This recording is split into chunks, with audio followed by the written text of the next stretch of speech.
헌재 선고일이 다가온 가운데 가정통신문 피셜이 떴습니다. 해당 학교는 바로 도보 20초 거리인 서울 제동초등학교입니다. 해당 가정통신문을 보면 정확하게 3월 12일 선고가 예상된다며 전격적으로 학교 수업을 이렇게 변경했습니다. 물론 해당 건은 경찰을 통해 정보를 입수했을 것으로 보이지만 자체적으로 학교에서 정한 것일 수 있습니다. 다만 가정통신문은 헌재 바로 옆인 덕성여고에서도 곧 탄핵 선고가 있을 것으로 예상하니 그날 휴교를 하겠다는 가정통신문이 추가로 나왔습니다. 네, 원래 유력했던 날짜는 바로 이번 주 금요일이었습니다. 그러나 예기치 않았던 윤석열 석방 변수가 던져지면서 국민들의 혼란이 더해졌습니다. 절차적 정당성을 더 갖추려면 재판관 평의가 더 길어지는 것 아니냐는 전망이 나오고 있기 때문입니다. 그래서 1, 2주 연기 가능성 등이 나오고 있는데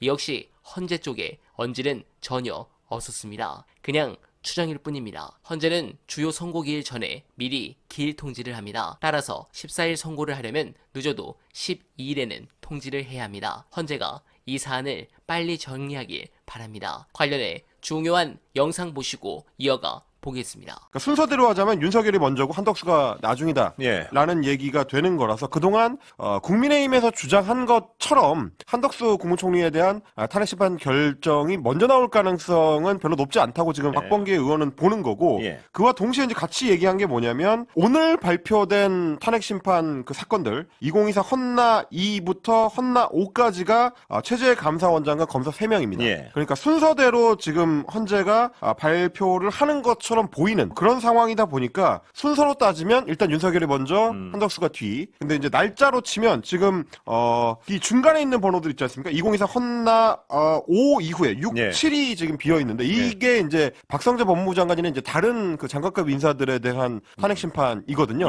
근데 이 사건들은 아직 변론 기일이 진행이 안 됐습니다. 그러다 보니까 박성재 법무부 장관의 변론 기일이 18일부터 시작이 되니까 그 전까지 비어 있는 일정이라고 하면 14일 금요일과 17일 월요일 아니겠느냐. 지금 박범계 전 법무부 장관 민주당 의원은 이렇게 좀 예상을 하면서 남은 날짜가 14일 17일이니까 순항 중이다. 파면 선고가 무르익고 있다. 이렇게 전망을 했습니다. 일단 설명을 듣고 보니까 꽤 촘촘한 추측이네요.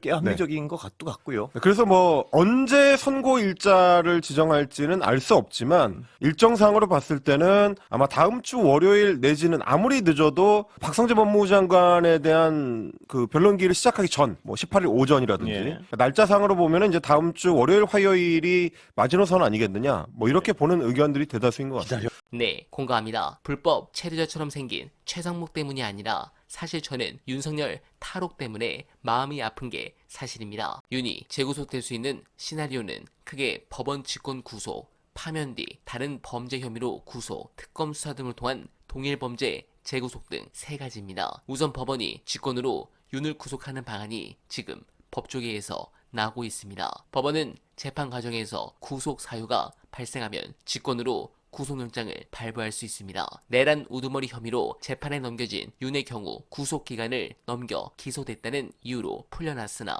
범죄 사실이 중대하고 증거인멸 우려가 있어 구속 사유가 해소되지 않은 상황이기 때문입니다. 또 김용현 전 국방부 장관 등 다른 공범들이 전부 구속 수감돼 있는 상황에서 내란 우두머리 혐의를 받는 윤만 불구속 상태로 재판을 받는 것은 형평성이 어긋나 구속 사유가 충분하다고 판단될 여지도 있습니다. 물론 이것보다 사실 가장 확실한 것은 특검이긴 합니다. 형사소송법상 동일 범죄에 대한 재구속은 불가능하지만 새로운 증거가 발견되는 경우 예외로 인정됩니다. 즉 특검 수사 결과에 따라 파면 여부와 상관없이 내란 우두머리 혐의로 재구속될 수도 있는 셈입니다. 또 12.3 내란 사태와 관련해 수사가 미진한 외환죄나 직권남용 등의 혐의로 추가 기소 및 구속하는 것도 가능합니다. 결국 윤석열은 머지않아 다시 콩밥을 먹을 것이다 라는 말씀을 드리면서 오늘은 내일도 최선을 다하겠습니다. 여러분 고맙습니다.